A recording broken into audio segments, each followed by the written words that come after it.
We had a better team. We dominated possession, we were technically and physically light years ahead. Then how did we lose the game? Soccer is not a game where the better players always win. I understood that only once I got injured and was watching the games from the sideline, analyzing how we win and lose games. While talking to many experienced coaches and players, I noted that there are 5 aspects where the team can be better or worse than the opponent. You don't have to win all of them, but you have to redefine the game so that you expose the aspects where you have advantage and you cover up the ones where you are behind your opponent. There are 5 principles of soccer superiorities. Numerical is about having more players than the opponents in the area of play.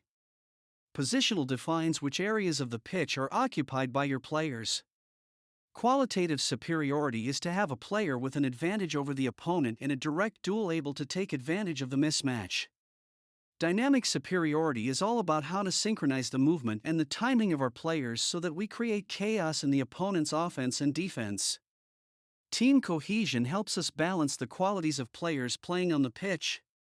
We will go through all of them in details, but you must understand that it is not that you have to have all the advantages, but you have to take advantage of the one you have when you have it. This is probably the easiest superiority to explain and understand. All things being equal, you don't need to be a math genius to know that you want to have more players than the opposition. That's why it's so hard to win when your team has a red card. In a smaller setting, a team in possession and a 3v2 or a 4v3 overload virtually always keep the ball. They might not score, but they will at least retain the ball. If we can position our players to have the numerical advantage, then we have achieved much. Well, if you play 11v11, how can you do that? If you have numerical superiority in one area, then you will have inferiority in another. It's up to you to then find where the superiority is and move the ball quickly there. If the advantage reverses, then move the ball to the other area. So, what we are coaching is for our players to identify this situation and act accordingly. The one general rule about numerical superiority is that you want to have the superiority when defending. If I am a defender in a 1v1 situation, I have to win all my duels because otherwise the opponent scores a goal. However, if I am the attacker in that situation, then I need to win only one. That's a very hard burden on the defender. So, in that case we want to have a cover player behind to provide the numerical advantage in case the first defender loses the duel. Let's look at these 2 situations where the players are all at a reasonable distance from each other.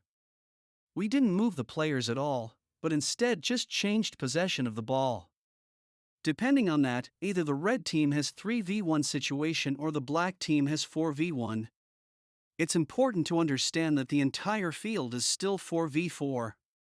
However, the location of the ball redefines the playing area to a smaller area. If you have numerical advantage in that area, you will likely win. If you have disadvantage, find a way to move the ball into an area where you will have advantage. Do you remember how kids who have never been coached play? They chase the ball all around the pitch. Technically, that gives them numerical superiority as long as they can run. However, they get tired so much faster and they are often late to cover gaps on the pitch because the ball moves faster than them. To be honest, you already know that chasing the ball is not the way to play as a team. What we need to also acknowledge is that soccer is all about time and space. You want to be able to anticipate the movement of the ball and the players, so that you will be in the best possible position to participate in the next move. That means that players need to be in the right place at the right time. Positional superiority is all about the right place. Let's look at the same situation, with the only difference that in one case the red team has the ball, and in the other case the black team has the ball. It's obvious that the team in possession wants to make the pitch bigger and the defenders want the opposite. This is the first lesson that is taught in soccer tactics at U6. Of course, there is much more complexity when it comes to zones of plays, areas of passing, half spaces, and so on. But in a nutshell, positional awareness is the main reason why a team with inferior players can hold a better team to a draw and sometimes win. Probably the most obvious one is the qualitative. If a player is faster, stronger, tactical, and technically dominant over another player, then it's going to win 1v1. However, most of the time that's not the case. A player can be faster, but not stronger. In that case, the real duel is about what the test is going to be. The faster striker with the ball will want to have a spring chase against the slower defender. The stronger poacher will want to hold up the ball against the weaker center back. Very similar to a boxer trying to define the type of fight based on their characteristics, or a basketball player doing pick and roll to make taller versus shorter player mismatch. We try to create a blatant mismatch in qualities when we create tactics. The attackers are the ones who have more freedom, while the defenders stick in positions. So, we want to create this in possession and nullify it when defending. The hardest thing in any sport is when you are playing against qualitatively stronger opponents, especially if they are more physical. However, it is not impossible, especially if you are combining them with the other two superiorities we talked about. Take this example where our fullback is slower and weaker than the winger. When we are in possession of the ball, we make sure that our central midfielder and winger come to give many passing options and numerical advantage. Also, our center back provides the cover in case the fullback loses possession. When we are out of possession, not only that the center back provides the cover because it's closer to the goal, but also is ready to hold the ground and leave the winger in offside, which is another way of using positional superiority. Even the goalkeeper is a bit outside of the goal, to anticipate an overhit ball. As annoying as qualitative inferiority is, when you have a situation where your player is clearly better than the opponent, it is easy. In fact, an obvious qualitative superiority can give you numerical advantage. For example, your right wing is a superstar that can win most 1v1 duels, so it gets doubled up. That means that somewhere else on the field, you have numerical advantage. If the center back is dragged to help, then the striker is often left 1v1 with the other central defender. So use that and get the ball quickly to them. Sometimes you have an attacker like Messi and there is nothing you can do against them. He can dribble against 5 or 6 opponents and score, even against the best teams. However, Barcelona didn't win every cup and Argentina won the World Cup only once. Why? Because until the last World Cup, Argentina did not focus to use Messi's qualitative superiority in the right areas of the field. You want Messi to get the ball in the final third and only try to dribble past 5 players then. He might be able to do that on his own half, but then what? He will get tired and have to pass to somebody. The qualitative superiority only matters if it's used in the right areas of the field, so combining it with positional advantage is key. Potentially the hardest aspect of the soccer tactics principle to understand is the dynamic superiority. Think about the overlap, when a player runs behind and wider than the player with the ball. Let's compare it to a static attacking formation where the player is already there. There is no numerical superiority during an overlap, the same number of attackers and defenders. There is no positional, qualitative, or even team cohesion difference.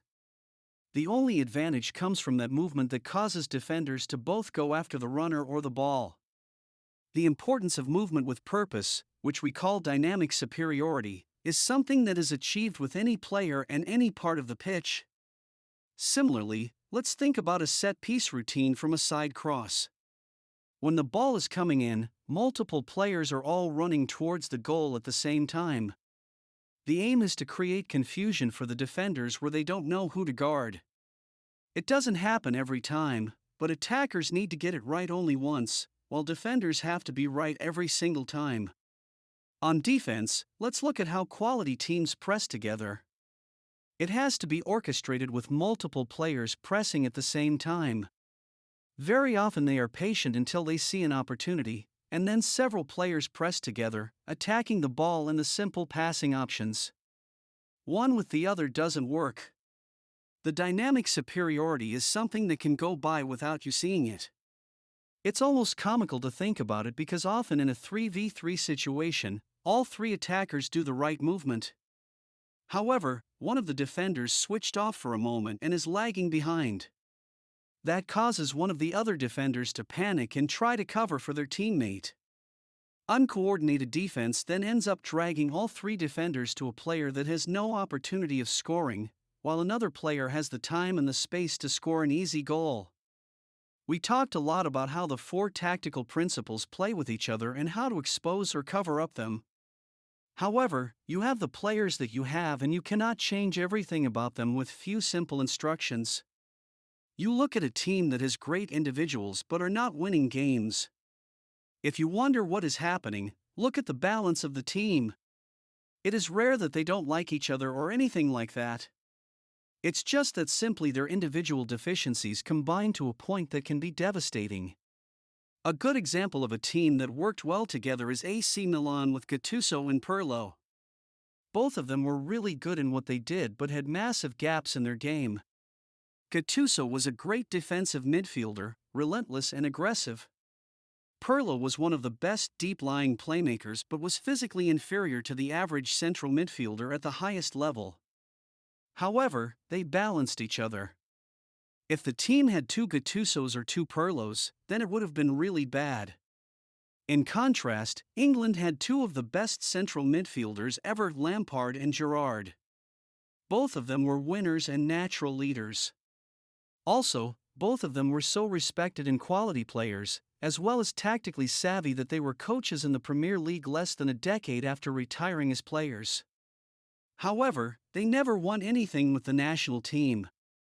The balance was simply not there. They needed a holding midfielder that rarely played with them, and they played in the era where Spain played perfect tiki-taka with 5 or even 6 midfield players. Therefore, it is not just the individual quality of the players that matters, but the balance between them. It is much easier to achieve that in a club that can trade players and have years of practice every day to create that bond. In the national team, it is much harder, but not impossible. If you reach this point, you are likely asking yourself if we have switched to playing something more complicated than 3D chess. Yes, we have. The complexity comes from the fact that we deal with humans. Which means that not every piece on the tactical board, unlike the chess board, is the same. Furthermore, not every time the player is ready to perform the same way. That is even more true for youth players. So, it is up to you, as the coach, to figure out what works well and what doesn't.